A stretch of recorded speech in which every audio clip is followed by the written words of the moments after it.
It took more or less 6 or so minutes to get off this bike, take off my helmet, take off my gloves, walk into the house, to the kitchen, drink 2 glasses of water, and fire up my laptop. You see, this is a special bike, and I wanted to make sure the ride is still fresh from my mind as I write this, because this is a spin-off from one of my favorite bikes of all time, a bike still in my garage, the legendary BMW R Nine T. What we have right now is the BMW R12 Nine T.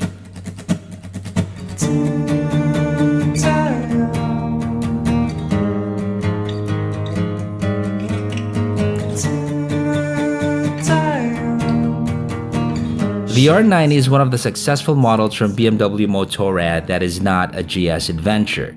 BMW sold thousands of these around the world, coming up with many variants as the years went by. I got mine in 2015. It was the first version. I had no issues with it, no overheating, stalling, or anything of the sort. It's just a cool and very reliable bike. In fact, the only real issue I had with it was due to non-use, with the battery being dead. That's it.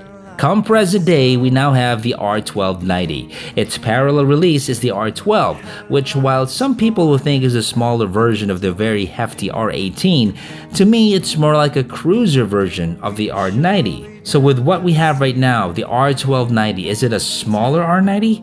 Yes and no. Let me explain. I don't even care to shake these simple blues.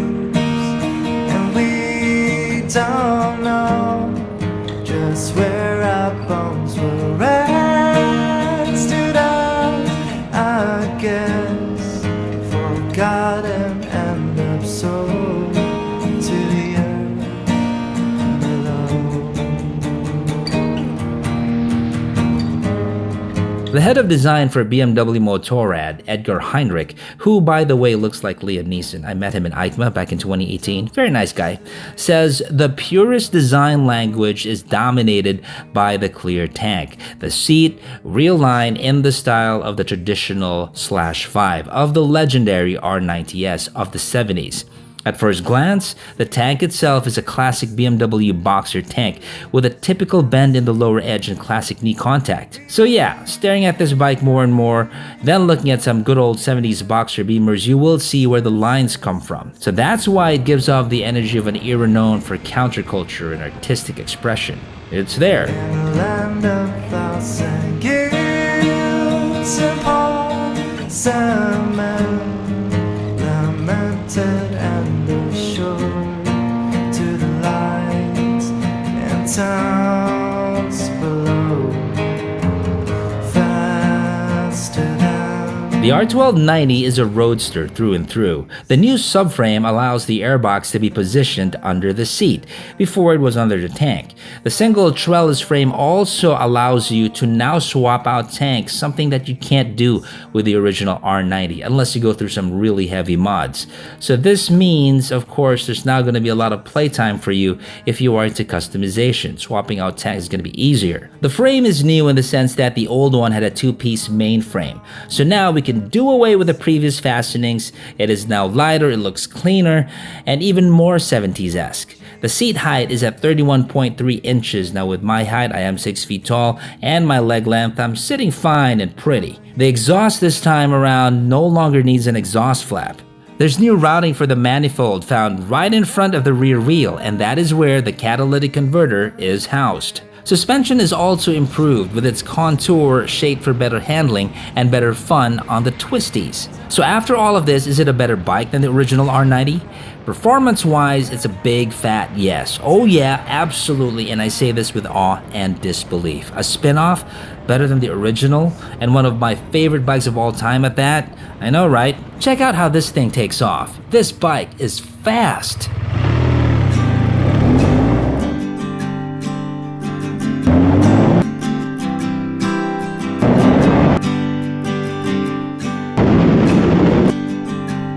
See? Let's see that again.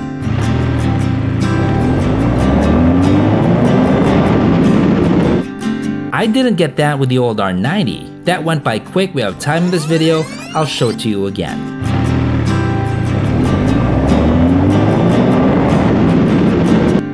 Front front braking is excellent and better than most. I can't say the same for the rear though. That said, if you truly want to appreciate the R12 NineT stop and power, just use both brakes all the time. 'Cause it's a bittersweet symphony, this life. Try to make ends meet, you're a slave to money, then you die. I'll take you down the only road I have ever been down. You know, the one that takes you to the places where all their veins meet.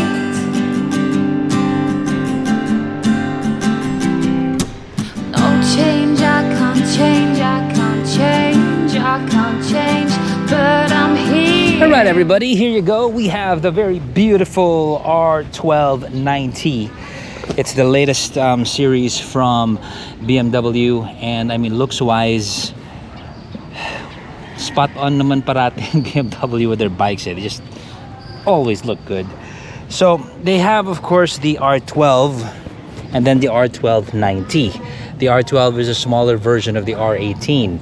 So they have the R12 Nine T, which is basically, as you can see, very similar to the R Nine T. But you know what? Apart from the engine, it's really a different bike already. I had a choice to try either the R12 Nine T or the R12. Now, because I own an R90, may konting bias tayo towards that bike. I mean, I love that bike to bits. So I said, I gotta try the newest version of it. So here we are, the R12 R90. So straight off the bat, what are the differences?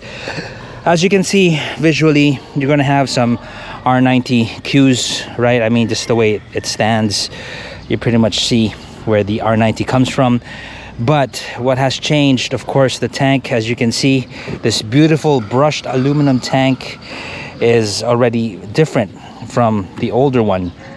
The older one would be longer. I love this tank, the aluminum version, because I had one before in my R90 as well, and that cost a pretty penny. I think about $2,200 US, circa 2017-18 thereabouts. So another thing that is different at this point would be the subframe, and because of the new design of the subframe, they were able to relocate the airbox, and it's now located here on both sides. That's what it looks like on the other side. We have proper bar end mirrors as well. Nice touch here. BMW is not a completely round mirror. You got this flat action going on here at the bottom, and this is a proper, really nice bar end mirror. Really primo. Now, fit and finish, it is just spot on BMW-esque as BMW-esque can be. Very high quality. Plastics used are good quality. Even how it is printed on there, good definition. The handlebar is also different, and if I can recall, the R90 handlebar would be slightly thicker. Good quality as well with our levers. We have an aluminum tiara over here. If there's something I would ditch here in this bike, it would probably be this one. I'm not a big fan of the tiara look in bikes. Although my R90, back in the day, I had one custom by DK Design from Taiwan. He had a longer windscreen, which looked pretty okay, but then again, I ended up taking it off. I just like the whole bare look. Looking here at the side, I'm not sure what these pipes are, but the R90 had Acros as stock. I remember mine, I took my Acros off and put a little shorty up here. Completely changed the dynamic of the bike in the sense that the bike got lighter. This on the get-go is already light. Now what would I do? I'd probably ditch this exhaust and put something else. I really want to see the rear tire from this side. I think it's going to look really beautiful. Probably raise the pipe over here. So this is our key. It is keyless, but if you want to use that, you can just press this button over here like so. Cut to stick it in there if that's your thing. Now, if you want to go keyless, which is what I'm going to do, then just put it away, put it in your pocket. So one of the things that I've been harping about with manufacturers for the longest time, ever since TFT displays came out, is I wish somebody would come up with a really nice, slick TFT display. Nice and small. This is the smallest TFT display that I have seen ever. 2022 onwards, you're seeing TFT displays get bigger and bigger and bigger, like a little tablet over there already. But for a bike like this, I want to see something slick and small. And obviously the design sense of this, they have been listening to a lot of builders. Some just do away with gauges, but I said, you know, cool small TFT display, that would be awesome. So let's fire it up. Let's see the intro. Press this button and it's gonna fire up. You see BMW Motorrad, make life a ride, and you're right in there. Controls would be on the left. Now if you are a BMW user, you would know what this would be. You can control and scroll up and down using this little wheel over here. This button can also show you what else is in here, and as we can see at this point, we have our temperature. Click on that, you have your time, you got your setup, pure ride, okay, your odometer, your trip 1. Curiously, it is trip 1, trip A, as opposed to trip 1, trip 2, or trip A, trip B. Your fuel consumption, your modes right now. Press this button. I'm in dynamic right now. I was just fiddling around with it. You also have rain, of course. When the roads are slippery, you're gonna get less power output, and it's essentially safer. And of course, you have road, and I have been on road in this entire time. Quality of our seat is spot on. BMW makes the best seats in the business, I'm telling you. Like what I said before, I had a trip in South Africa. We did 3,000 kilometers for about 7-8 days, and I never had any sore saddle. That was a GS though.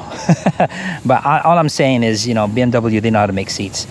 So yeah, this is what we got over here. So this series is basically the top of the line. It's got the aluminum tank. You got 719 bits here and there. Now check out the reservoir. Isn't that neat? That's also pretty awesome, right? Fit and finish of the tank is just really, really good. I have yet to see a custom bike, a one-off that can come up with finish like this, like how BMW does it. I have not seen anybody come close to what they have here. In fact, I'm wondering what they did, you know? I'm wondering what the process is. I'd love to go to their factory and just start asking questions on the paint process of their tank. It's really, really good. Now, in terms of our wheel, as far as our Nine Ts go, this design is pretty spot on. You get the best of both worlds. It's now tubeless, and at the same time, you got your spoked wheels, which just looks really awesome with the R Nine T.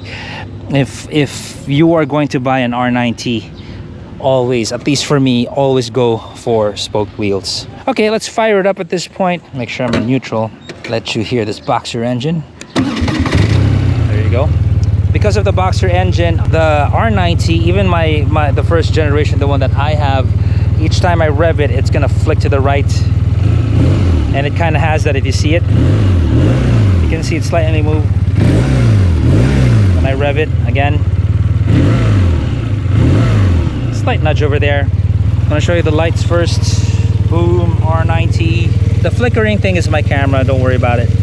So bright, not bright, bright, not bright.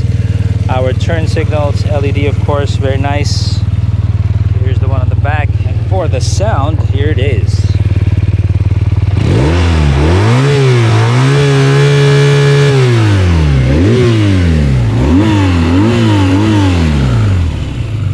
Whew, very, very nice. Now, I'm not gonna get into looks when comparing this with the older R Nine T. I'm biased. I've had the first gen for 9 years already. So for me, the original simply looks better. So I won't negotiate with another's mind on such a subjective aspect of the bike. However, when we're talking performance and better this and better that, hands down, the new R12 R Nine T is the better bike. If I were to race and choose between this and the older one, I'd trust the R12 NineT.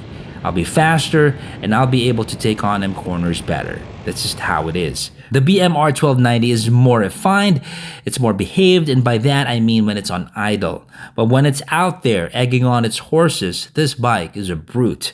We have 3 colorways in our country. We have the Black Storm Metallic and San Remo Green with digital display, and that goes for $1.395.